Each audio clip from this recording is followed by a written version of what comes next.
రోడ్ల మీద తిరిగాడు కదా, మా బాబే మా నాన్నే అని చెప్పి, అమ్మా నాన్నలేని బిడ్డనమ్మా నేను, అమ్మా నాన్నలేని బిడ్డనమ్మా, ఓటేయండమ్మా, మీ ఇంట్లో బిడ్డనమ్మా అన్నాడు.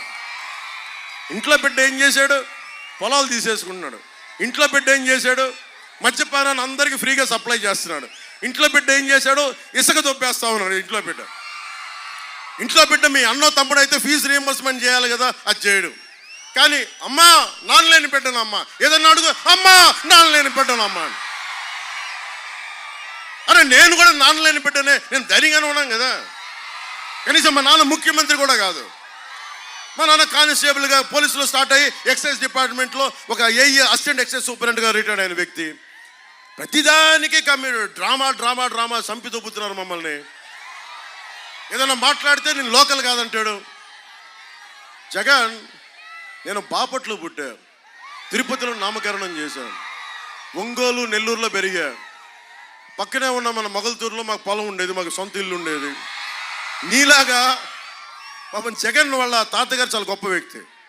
పాపం ఒక బలిజ కులానికి చెందిన వెంకట నరసయ్య గారి పాపం మైండ్స్ని, వెరైటీస్ మైండ్స్ని ఆయన చక్కగా ఆయన కింద కూలీగా పనిచేసి ఆయన తీసేసుకున్నారు. మాకు అలాంటి అవకాశాలు లేవు కదా జగన్.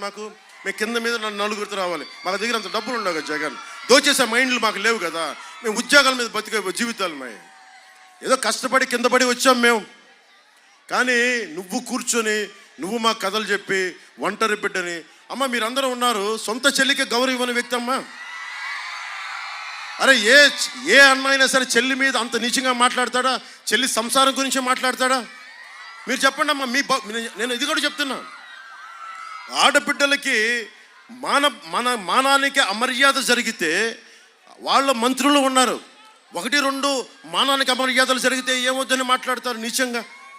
30,000 మంది ఆడపిల్లలు పైగా అదృశ్యం అయిపోతే, నేను వారాహి యాత్రలో చెప్పా, 30,000 మంది ఆడపిల్లలు అదృశ్యమయ్యారు ఆంధ్రప్రదేశ్ నుంచి. అంటే నన్ను తిట్టని బూతులు లేవు వైసీపీ వాళ్ళు. నీకేం తెలుసురా అంటారు, అదంటారు ఇదంటారు. సన్నాసులారా, నేను చెప్పిన మాటే ఆయన మన home minister, associate home minister చెప్పారు, మన స్టేట్ మినిస్టర్ ఫర్ హోమ్.